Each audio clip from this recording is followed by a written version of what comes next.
the Seagull 1963 Chronograph reissue. This watch is a tour watch. A bunch of us on the Independent Watch Aficionados Forum pooled together to get this because we were interested, to potentially get it, but we wanted a little bit of hands-on time before we committed to buy, just because it's a $300 mechanical chronograph and you don't really see those anymore. So we wanted to see what it was like and if it was worth the money. And I'll get a little more into that later. But this is a hand-wind mechanical chronograph. There's no loom. The dial has, let's get up nice and close. The dial has a 60-second running seconds at the 9 o'clock and a 30-minute totalizer at the 3 o'clock, and then the chronograph seconds hand is the main second hand on the watch. It is, I'll go ahead and do some measurements.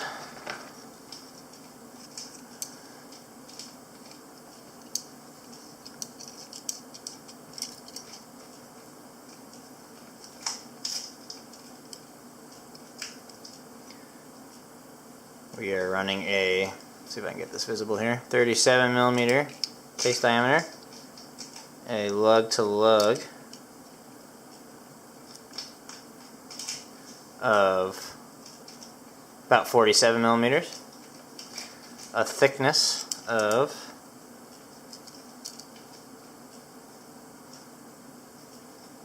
around 14, that's without the strap, 14.5. So pretty thick, but most of that is the crystal. If I discount the crystal, then we're talking probably somewhere in the 11mm range. So it does not feel like a thick watch. 18mm lug width, and let's just get a weight really quick. Alright. Block the light here. 55 grams. 55 grams. It's exceptionally light. Definitely an excellent watch if you need a light watch, and very small, but doesn't wear diminutively on the wrist. The movement is an ST19 Seagull movement based on the Venus 175. It actually is the Venus 175. The lore on this watch is that in the early 60s, Chinese Air Force wanted to get a chronograph for their pilots so that they could do navigation, but they didn't want to have to license a movement or develop it themselves, so they simply purchased the rights and the tooling for the movement from Venus as they were looking to raise some money to develop some additional movements. So once we get this to focus, there we go. You can see it's a very beautiful movement. The screws are painted blue, but hey, who cares at a $300 price point? They're blue, right? You have some two-toning in here with some gold tone gears and some light Côte de Genevieve. And you can see up in this corner, if we can get it focused nice and close, there we go, you can see the castle turret for the column. This is a column wheel chronograph. So when you start the chronograph, you'll notice, get this to get in the right spot, that the cam kicks in and it actually drives this, let's see, a pointing object.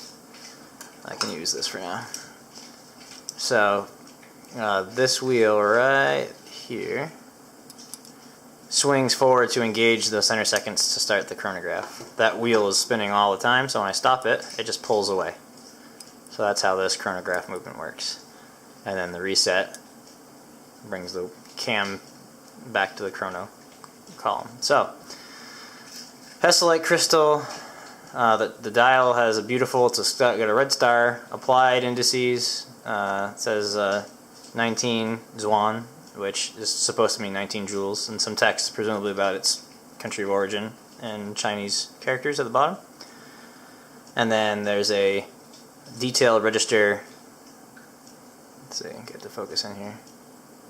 There we go. A detailed register of the seconds/minutes all the way out on the outside. The dome gives it a nice distortion.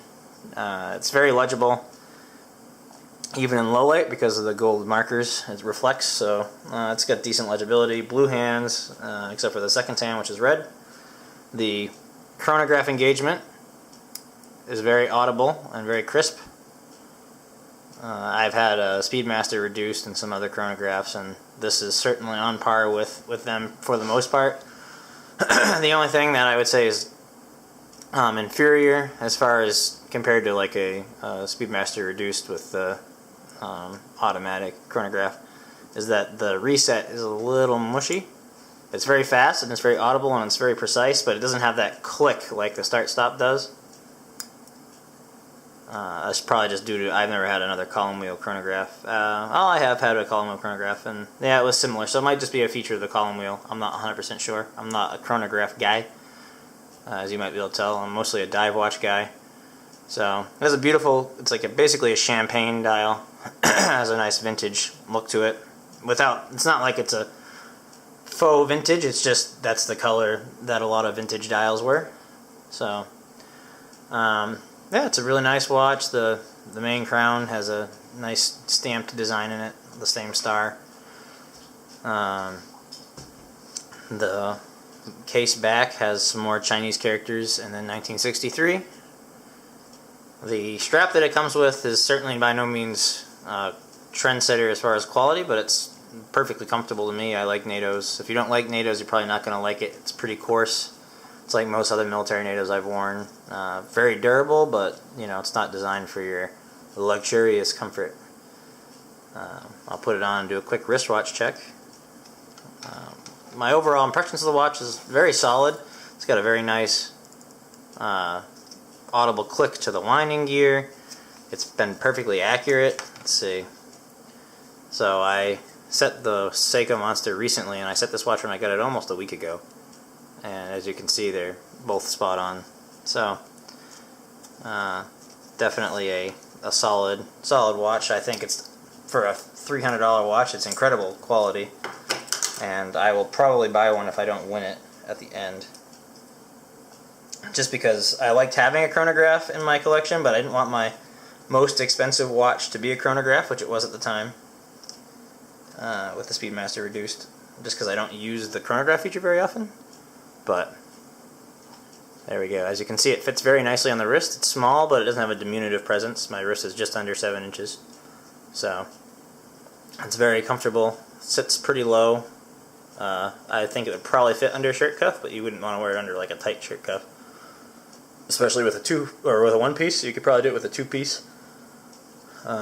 The chronograph minute hand ticks. It doesn't have a continuous movement. It ticks on the minute, so we'll give it about 30 seconds here and we'll see it tick.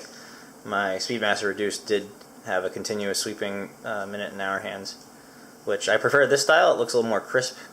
I think it looks more professional. The ticking is very low beat. I believe it's 18,800 beats per hour, but I like that. I like low beat movements. They're far more robust in my opinion. So here we go. Let's see.